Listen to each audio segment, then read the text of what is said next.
If a federal ban landed on your desk, if you were reelected, would you sign it at 15 weeks? Are you talking about a complete ban? A ban at 15 weeks. Well, people are starting to think of 15 weeks. That seems to be a number that people are talking about right now. Would you sign that? I would sit down with both sides and I'd negotiate something, and we'll end up with peace on that issue for the first time in 52 years.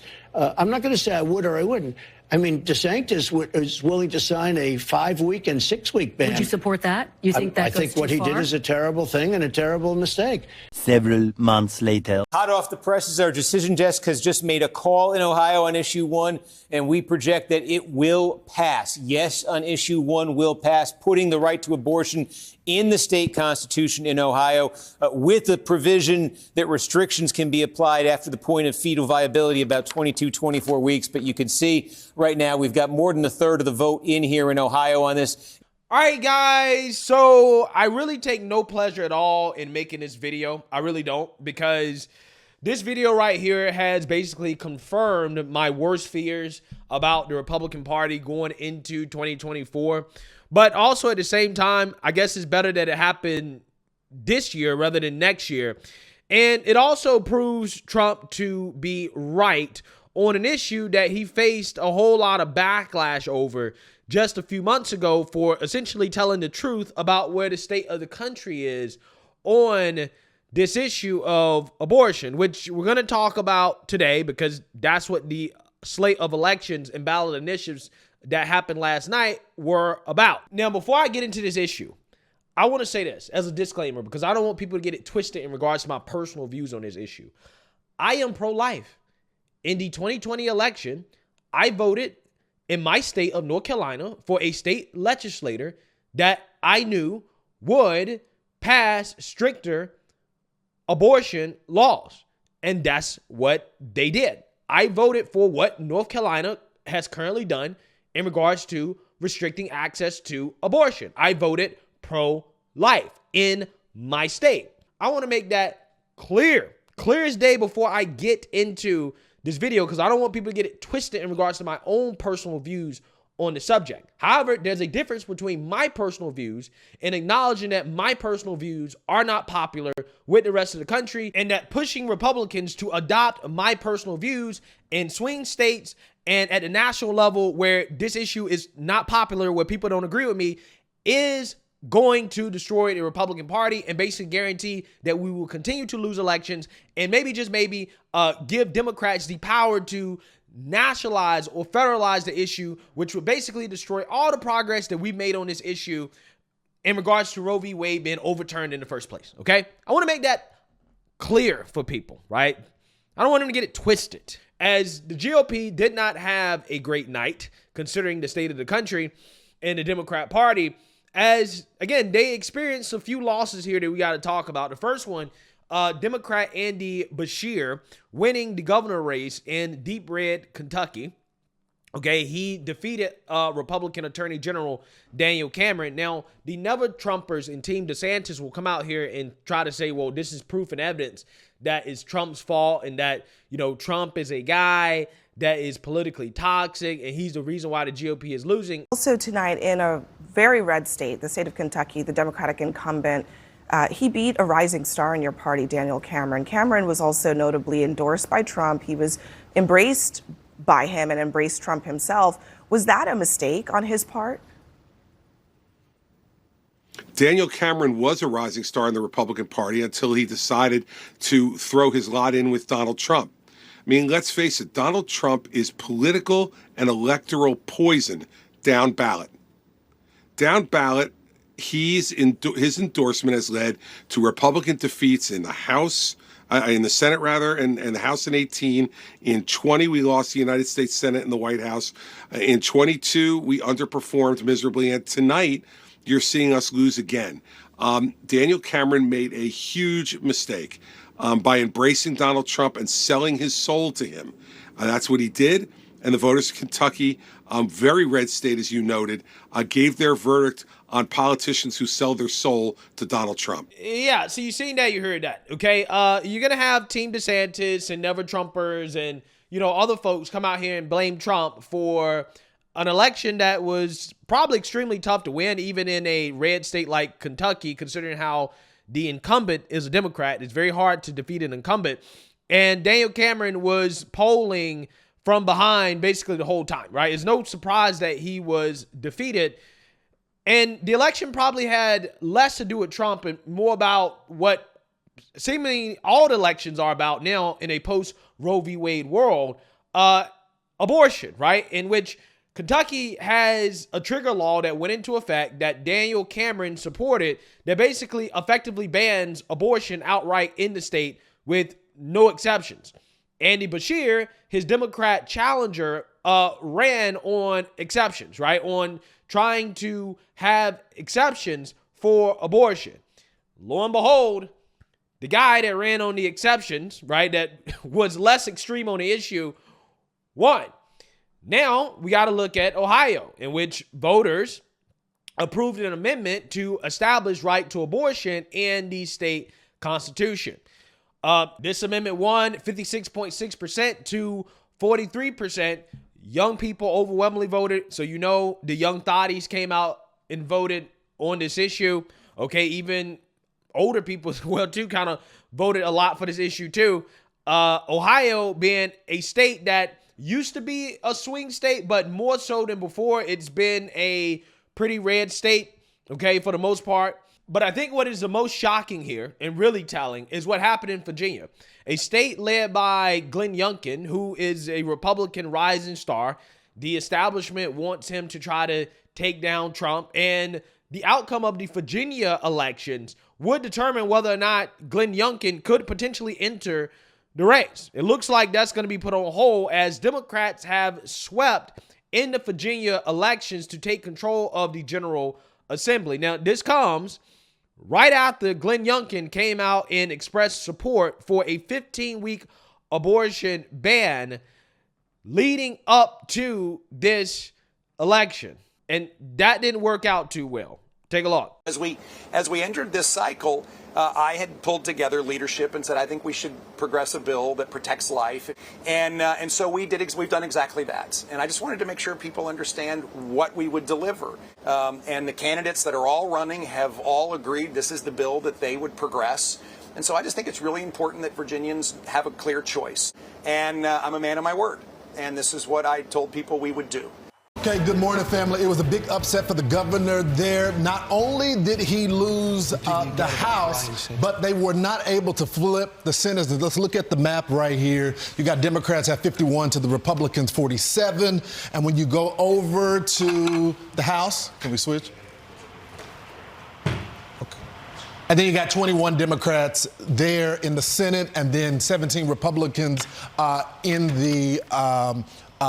the Senate there. The big upset was one thing particular. When it comes to abortion, Republicans just weren't able to rally. Also, when you look at the issues such as crime and everything, they weren't able to run on that.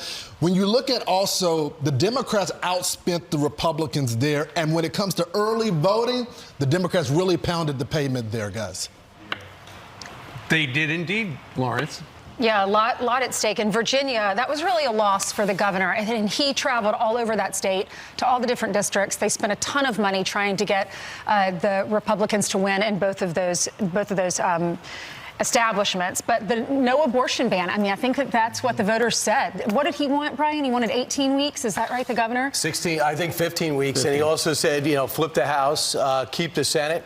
But he lost both. What an epic failure by Governor Youngkin. This is a huge loss for him, who everyone looked at, if not 24, which I thought was a long shot, definitely 28. But that's a tough state to win in, though, because you have equal amount of Republicans and Democrats. The number one most motivating factor was the issue of abortion in the Commonwealth of Virginia, because while Glenn Youngkin was trying to come up with a moderate approach, let's say 15 weeks, and then it would be a ban. And we should point out that wasn't on the agenda. That wasn't actually on the ballot. But, if you elect all these Republicans, I can get this done. It seemed like a moderate thing, but unfortunately for him, the people very loudly said, you know what, not interested in that, Lawrence.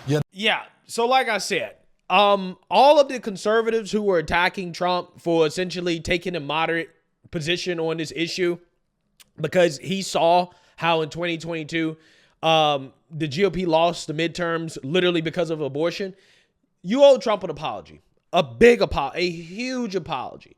Because in a post-Roe v. Wade world, it seems like this issue right here, this lone issue is destroying the GOP, right? Because apparently the 304s of America, the thoughts of America, okay, the garden tools of America have more political juice. They have more voting power than the pro-life movement. And I take no pleasure in saying that, but it's time to have a come to Jesus moment with the conservative movement and the Republican Party on this issue of abortion, which at this point is a political loser. Okay. And it is clearly obvious that's the case. We have so many data points proving it, but yet you still have people like Matt Walsh, who is essentially denying reality. Okay. For a guy whose whole platform has been built on the reality of gender and acknowledging reality. When it comes to this issue right here, reality seems to escape him. As he put this out here, he said, before you tell me that the pro-life message is a political loser, answer me this. How many Republican candidates fought back hard and effectively on this issue, actively went after the left, ran ads attacking their opponent for supporting the dismemberment of fully developed infants, which nearly every Democrat does, and actively countered the left's pro-abortion narrative with a strong and affirmative pro-life narrative? It seems to me that the pro-life message is being blamed in races where the pro-life message was never even articulated. Has anyone ran an ad saying, here's what happened in the third trimester of abortion? My opponents support this. This is the most basic strategy, and I'm not aware of anyone who has even attempted it. The strategy is simple. Go on offense and tell the truth. See, here's the problem with this line of thinking. And again, I like Matt Walsh. I think Matt Walsh is a very intelligent person on cultural issues, right? But not necessarily when it comes to actual politics, okay? Because this is a very elementary way of thinking about the issue. First and foremost, Glenn Youngkin actually did do a television interview in which he said exactly what Matt Walsh is advocating for people to say, which is that, hey, Democrats want abortion up until birth, right? The problem with that is that if given the choice, most people are going to agree with the extreme left over the extreme right on this issue. And they're going to win every single day of the week. What do I mean by that? If given a choice, most people would be totally fine with no restrictions, or they would be happier with no restrictions than they would if there was a complete and total ban on abortion, which is something that we've seen in states like, for example, Kentucky, okay, and, you know, damn near that in Texas, and I guess you can throw Florida in there as well too, because a 6-week ban effectively is almost basically a complete ban, because most women don't even know they're pregnant until after 6 weeks, right? So if you're setting the limit at 6 weeks, a lot of people are going to look at that as a complete ban. Now, again, that's the problem with the logic here coming from people like Matt Walsh, who simply refuse to acknowledge the reality that America is not ready for this. They're not ready for it. The fact of reality is America is not even ready for a 15-week ban. Glenn Youngkin, in a moderate state of Virginia, proposed a 15-week ban. And voters said, no, we don't want it. Now, again, what we're being told is that, oh, no, well, GOP needs to moderate on this issue. However, the problem with that is that throughout the years, the GOP has essentially proven that they're not trustworthy to just ban it at 15 weeks and be done with it. Because, again, you have a history of trigger laws that have been enacted, for example, like in states Kentucky, Texas, Arizona, that post-Roe v. Wade, you now have basically damn near a total abortion ban in effect, which tells you that's what the GOP actually wants. Again, you have the 6-week ban that was signed down there in Florida by Ron DeSantis. that he signed after the midterms was over, okay, in the middle of the night so that nobody knew about it. However, despite the fact that Ron DeSantis signed this 6-week ban, he is still struggling in the primaries in deeply Christian, red evangelical states like Iowa, in which he is in danger of falling into third behind Nikki Haley and former President Trump, who are the only two Republicans that have actually moderated on the issue.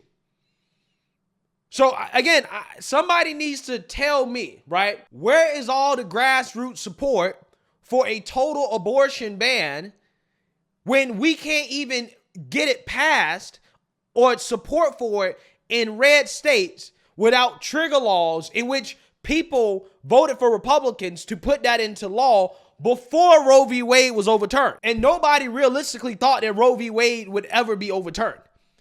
So again, Republicans in the past have put these laws into place showing that, hey, we want a total ban on abortion. Roe v. Wade gets overturned, and now all of a sudden, the voters in these states, these red states, are basically saying, I'm not necessarily sure if I'm totally fine with this. Now, again, people can say what they want to say. People can virtue signal at the top of their lungs about how we should protect life, and I agree, right? If in my state, if you're putting abortion restrictions on the ballot, the strictest ones, I'm voting for it. Personally, for me, okay? Because I believe that life begins at conception, okay? Also, on top of that, I don't worry too much about getting women pregnant out of wedlock or anything like that because, one, I have discipline, right? I have discipline, okay? I know how to use a condom, and my pullout game is strong, right? If all else fails, okay? So I'm just saying, me personally, I don't mind supporting it.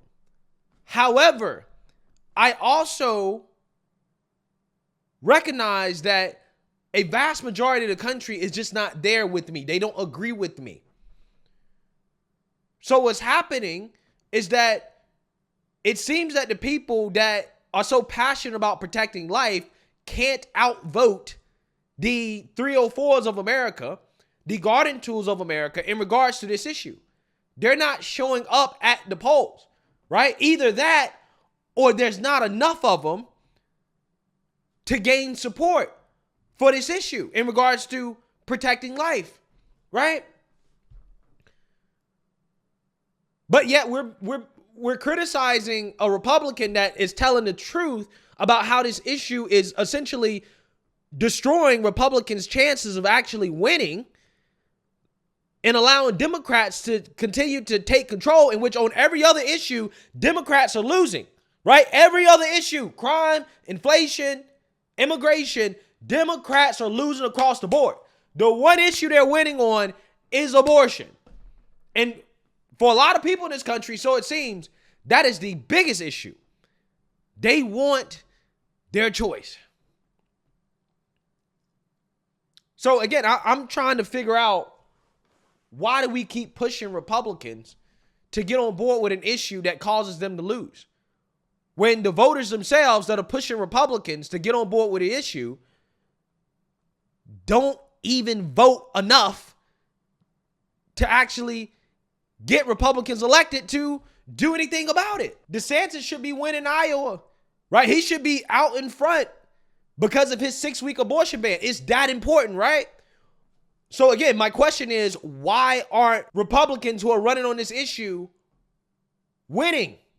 They're not winning in the general. If you look at the presidential primary, they ain't winning in the presidential primary, even in states where, again, this is supposed to be such an important issue. If you put it on the ballot in red states for conservatives to vote for in regards to more restrictions, they reject it, i.e. Kansas, Iowa. Again, I can't figure it out. But anyways, let me say this. I don't want the video to be too long, okay? Everybody understands my point. Here's the issue for the GOP. This issue in 2024, if people continue to insist that Republicans run on this issue and that they don't compromise, they're going to get blown out. And the honest to God truth is that compromising on this issue is not a 15-week federal ban. Actually, what compromising on this issue is that Republicans at the national level literally cannot be for any ban. I'm so serious. They can't be for any ban. They need to say this is a state level issue and that I support whatever my state wants to do. I'm personally pro-life. I don't like abortion. We need to educate people about abortion. But I'm not going to support anything that my state doesn't want to do. It's a state issue. That's what Republicans at the national level need to say. I don't want to hear anything else about any federal ban, period. Not if you want to win. Now, if you want to lose, keep talking about it. Keep on keeping on, right? Don't give up on it, right? And you're not going to save any babies, all right? Let me be clear about that, okay? Because there's some people that are going to say, well, you're tossing aside your morals to win. Well, if we don't win, then you have no chance of saving any babies, okay? So either way, you're going to lose, right? You can die on your moral hill and lose and, babies don't get saved, or you can make some compromise and, win, and then you can potentially save more babies. That's what it really comes down to here. Republicans in swing states, okay, need to come out and basically say, I don't support a ban that's anything more than what our constituents support. This is what they need to say, right? I support whatever my state wants to do on this issue. I'm personally pro-life. I don't like to see it.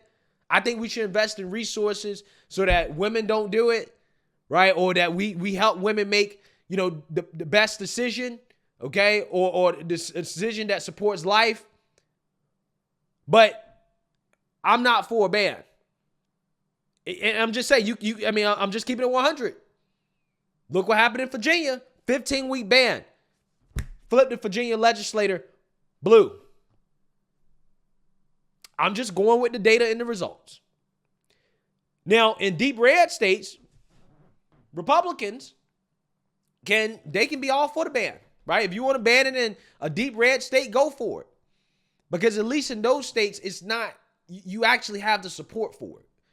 Okay? Some of them, who knows, right? But as a national level issue and as a swing state issue, this is a losing issue. And if Republicans or the conservative base continues to insist that we make this an issue in 2024, we're going to get blown out. Democrats are going to win again. They're going to codify Roe v. Wade into law, and you won't have a choice in regards to whether or not you want to restrict it at the state level, because Democrats are going to federalize the issue. Pigs get fat, hogs get slaughtered in politics. Conservatives scored a big win by overturning Roe v. Wade, but sometimes you got to understand that once you score a big win, you need to chill out. Democrats did this with Obamacare. They scored a big win on Obamacare, and then they chilled out. They said, okay, we can't go any farther because we lost the midterms because of it. Democrats, back in 2020, were projected to have a blue wave. However, the blue wave didn't happen, okay? Why didn't the blue wave happen? They lost some swing districts, and there were some races that were way closer than they should have been. The reason why is because Democrats ran on defund the police. Defund the police cost moderate Democrats in their races. You know what the Democrats did after the election? They went behind closed doors and told the extremists in their party, the squad specifically, shut the hell up about defund the police. Because you cost us our election, or you almost cost us our election. You cost us the blue wave because of defund the police. At the national level, Democrats don't talk about criminal justice reform anymore. They don't talk about police brutality anymore. They don't talk about the George Floyd police. They don't talk about any of that stuff anymore. Why don't they talk about it? It's because they know it's a losing issue considering the state of crime in this country. So for all these people that talk about, well, Democrats don't compromise, therefore we don't need to compromise on this issue. Democrats don't. No, they do compromise. They just don't talk about it. They don't talk about it. They move on. They focus on other things they can win on, which is what Republicans need to do, right?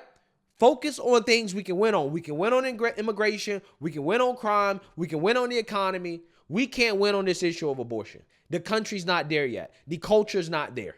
Again, even in red states, it ain't there, right? Particularly northern states. Northern states that lean red, it's not there. Now, in southern states, maybe like a Texas, maybe like a Louisiana, fine. Pro-life, let's do it. Ban it, right? Republicans can still win. But when you're talking about these swing states and these northern red states, all Democrats got to do is put abortion on the ballot, and the young garden tools of America come out in droves and vote Democrat. So, again, what has to happen here is that there has to be a consensus that Republicans at the national level do not support a federal ban. Republicans in swing states don't support a ban outright in their states, okay? And Republicans in deep red states can do what they want to do, but they should still be cautious about the potential backlash from it. Because at this point, we have to prove that we can get this issue passed in our own red states before we can actually try to move this issue to the federal level or even swing states that lean red. That's the political reality. And it's not something I like to acknowledge, but I'm a realist. And I want to win. I don't want to lose. So, hey, I know a lot of people are not going to like what I'm saying, but this is the truth, right? And once again, the data, the voters are telling people that this is a losing issue for the GOP. Let me know what you guys think. Make sure you like, comment, and subscribe. Most importantly, share a Black conservative perspective. Peace.